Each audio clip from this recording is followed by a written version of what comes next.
And we have returned. It is Labor Day. I hope you're having a wonderful time with your family or just resting, kicking your feet up, or barbecuing, or whatever it is you're doing today. Getting ready for tomorrow as we work hard. And I asked you when we were going to the break to think about what it is you do day in and day out. And I know I rattled off a whole bunch of job occupations, and I missed a whole bunch of them. I know I did. But what is it that you do on a day-to-day basis? Now, like I said, this poem is an old one, and I know that I've shared it before, but I really like the way Walt Whitman put this together. I hear America singing, and of course you know I like music, so I always like things that talk about singing. And I want you to think about what you do on a day-to-day basis. I hear America singing, the varied carols I hear, those of mechanics, each one singing his as it should be blithe and strong. The carpenter singing his as he measures his plank or beam. The mason singing his as he makes ready for work or leaves off work. The boatman singing what belongs to him in his boat. The deckhand singing on the steamboat deck. The shoemaker singing as he sits on his bench. The hatter singing as he stands. The woodcutter's song, the plowboy's on his way in the morning and at noon intermission or at sundown. The delicious singing of the mother or of the young wife at work or the girl sewing or washing, each singing what belongs to him or her and to none else. What belongs to the day at night, the party of young fellows, robust, friendly, singing with open mouths their song, melodious songs. Do you sing over your work? Do you hear the hammer and think about this clanging of the hammer as a song? I love this old poem. It tells a story, it gives a credence to those who make this nation great. Even though many of those jobs and talents and arts are scarce in America today, and some might refer to the phrases as sexist, but we know better. And we deserve better. I mentioned earlier in the first segment of today's show that you, the people, are America. You are the ones who make America great or not. It is you. I have stumbled on this last week, and it's from 2015. It's a study of data, a 20-year study. They only studied 20 years. I'm sure if they'd have gone back, they'd have found the same thing. But it revealed to this young man that Congress doesn't really care what you think. Now, you stop and think about this, because they want the tax dollars, your hard-working dollars. They want those. But why? He says in this script here, for the last few years, I've had this sense that everything I learned as a kid about America's government and how it works is completely wrong. But I had no idea how bad things actually were until I saw this one graph. And in this article, it showed the graph, and it was pretty ugly. Researchers at Princeton University looked at more than 20 years worth of data to answer a pretty simple question. Does the government represent the people? And I'm going to add in there the hard-working people. And this is what they found. The axis here represents public support for any given idea. On the left, at 0%, are ideas that not a single American wants. On the right, 100% are ideas that everyone supports.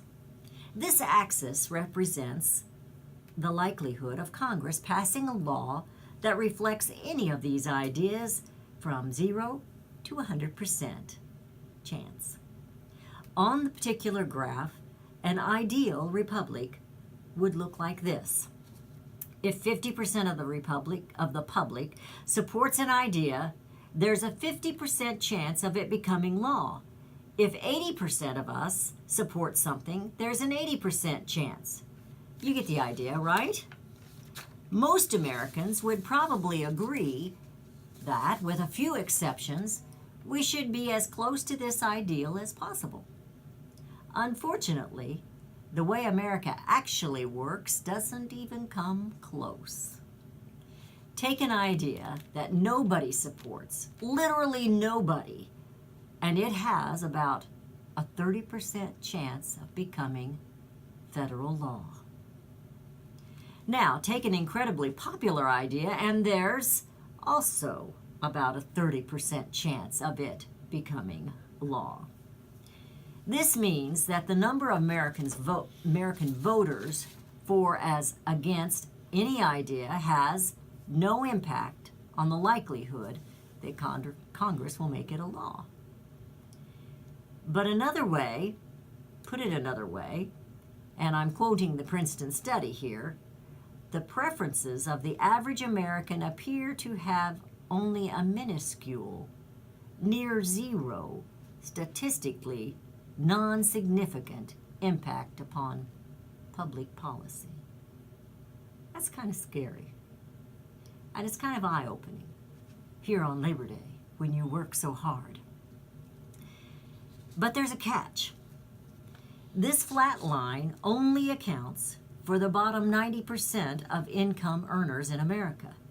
Economic elites, business interests, people who can afford lobbyists. They get their own line. Now, I have said this is not out of their study, this is out of my mouth. I really would like to do away with lobbyists completely, even the ones I agree with. Look how much closer their line is to the ideal. When they want something, the government is much more likely to do it. And when they don't, they have the power to completely block it from happening, no matter how much the rest of the country supports it. They get what they want, and guess who ends up paying for it? Yep, the hardworking American. Now I want to add here, because this was a study in 2015, and now we are at 2018 with a different president. If they saw it this way in 2015, how much worse is it, or more obvious is it today in 2018?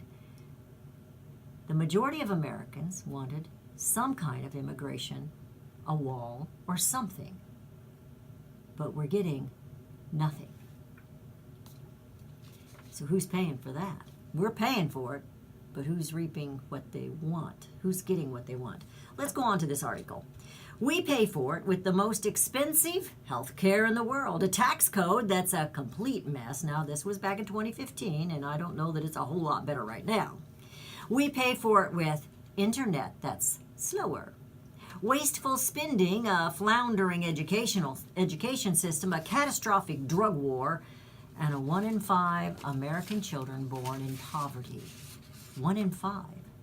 Almost every major issue we face as a nation can be traced back to the graph that's in this article. How does this happen? Just follow the money. Right now, it's perfectly legal to buy political influence in America. I think they legislated that. Here's how it works. Let's say a big bank wants a law that would force taxpayers to bail them out again. And if they repeat the exact same reckless behavior that crashed the global economy in 2008, even if they do. Not exactly the most popular idea with the public, with we the people, the hardworking, laboring Americans. And Congress knows that. That should be the end of it. But that's where the money comes in.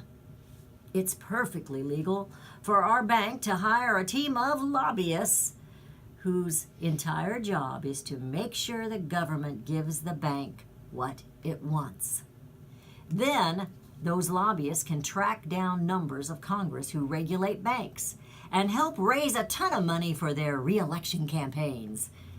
It's perfectly legal for those lobbyists to offer those same politicians $1 million jobs at their lobbying firms.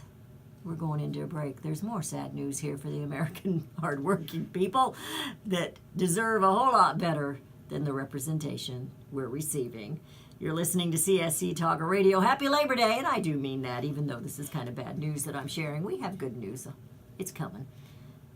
CSC Talk Radio. We will be right back.